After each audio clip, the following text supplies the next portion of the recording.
A. Analisis keseimbangan sektor real atau pasar barang. Konsep dasar pasar barang adalah tempat bertemunya penawaran dan permintaan barang atau jasa. Keseimbangan terjadi saat permintaan sama dengan penawaran. Dalam ekonomi konvensional, kurva IS menghubungkan suku bunga dan pendapatan nasional. Dalam ekonomi Islam, investasi ditentukan oleh biaya expected rate of profit dan biaya aset tidak produktif, bukan suku bunga. Faktor-faktor yang mempengaruhi keseimbangan yang pertama faktor konsumsi, investasi, pengeluaran pemerintah, dan ekspor neto. Dampak ketidakseimbangan adalah output gap atau positif. Permintaan lebih besar dari penawaran, inflasi, dan output gap negatif. Penawaran lebih besar dari permintaan, deflasi, dan pengangguran. B. Analisis keseimbangan sektor real atau pasar barang. Dalam ekonomi Islam, prinsip-prinsip pasar barang dalam ekonomi Islam yang pertama adalah larangan riba, keadilan dan maslahah, kepemilikan terbatas, fala dan keseimbangan.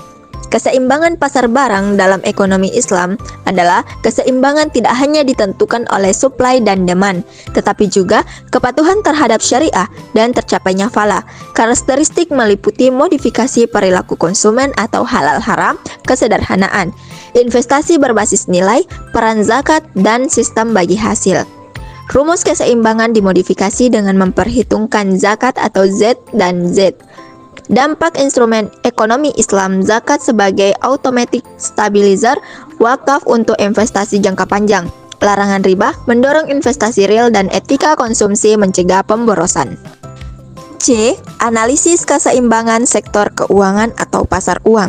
Konsep dasarnya, pasar uang adalah pasar aset keuangan jangka pendek. Keseimbangan terjadi ketika permintaan uang sama dengan penawaran uang. Kurva LM dalam ekonomi konvensional menggambarkan hubungan antara pendapatan dan suku bunga. Faktor-faktor yang mempengaruhi keseimbangan adalah jumlah uang yang beredar, tingkat harga, permintaan uang untuk transaksi, spekulasi, dan berjaga-jaga.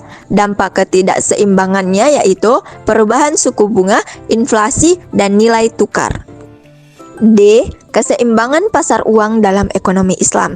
Prinsip-prinsip pasar uang dalam ekonomi Islam yaitu uang sebagai alat tukar bukan komoditas, larangan riba, prinsip bagi hasil dan keterkaitan sektor keuangan dengan sektor real. Keseimbangan pasar uang dalam ekonomi Islam yaitu keseimbangan tidak ditentukan oleh suku bunga, melainkan rasio bagi hasil dan permintaan uang untuk transaksi berjaga-jaga atau spekulasi dan penimbunan dilarang. Rumus keseimbangan yaitu M atau P sama dengan L, Y. Uang dilihat sebagai flow konsep bukan stock konsep seperti dalam ekonomi konvensional.